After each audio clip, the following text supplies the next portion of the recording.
Conservative writer Rich Lowry, the editor-in-chief of the conservative paper The National Review, came out with a piece this week talking about how Donald Trump is clearly panicked over the threat of Ron DeSantis dethroning him as the possible 2024 Republican nominee, which, as Lowry points out, is a very weird thing to be panicked about.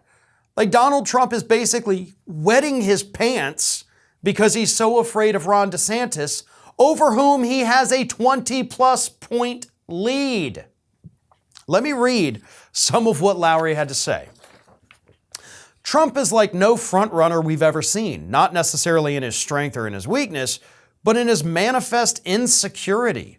Frontrunners usually try to glide above the rest of the field, seeking to reinforce their dominant status by their lack of engagement with mere also-rans. This usually doesn't work, but still, they don't show desperation unless they've been seriously wounded.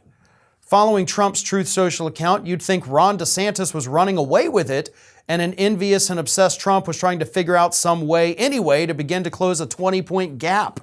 Certainly, it's better for a front-running candidate to be vigilant about potential threats rather than complacent, but being on guard is one thing. Being in a near panic and advertising ill will, pettiness, and extreme defensiveness is another. There are signs that Trump is in a strong position in the nomination fight. His fixation with Ron DeSantis is not one of them. So let me go a little bit deeper. Offer a little bit more analysis than Mr. Lowry was able to provide. Yes, it is weird that Trump is so obsessed with DeSantis, but there's more problems than just his "I'm not acting like a frontrunner" thing.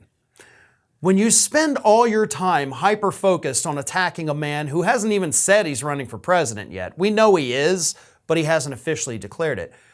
What you're not doing is talking about policy. What you're not doing is trying to attract new voters. What you're not doing is showing how you will fix all the problems that you constantly rant about are destroying our country.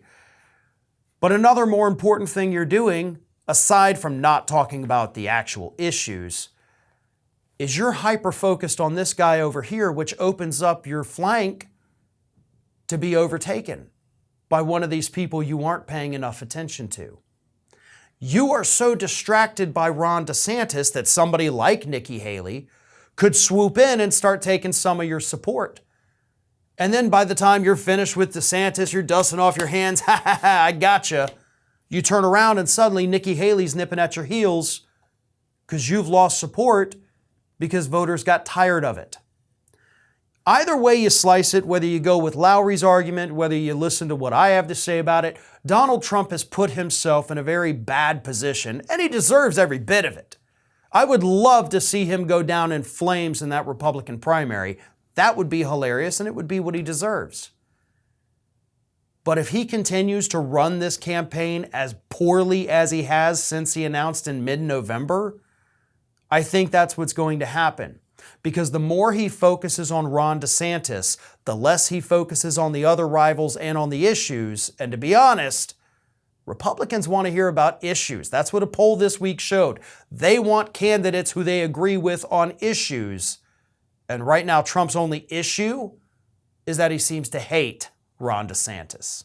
If you can't get enough Ring of Fire, we encourage everyone to subscribe to our channel for fresh video content 7 days a week. And for even more from me, you can follow me on all social media outlets, Twitter, Facebook, and Instagram @FairandBalanced.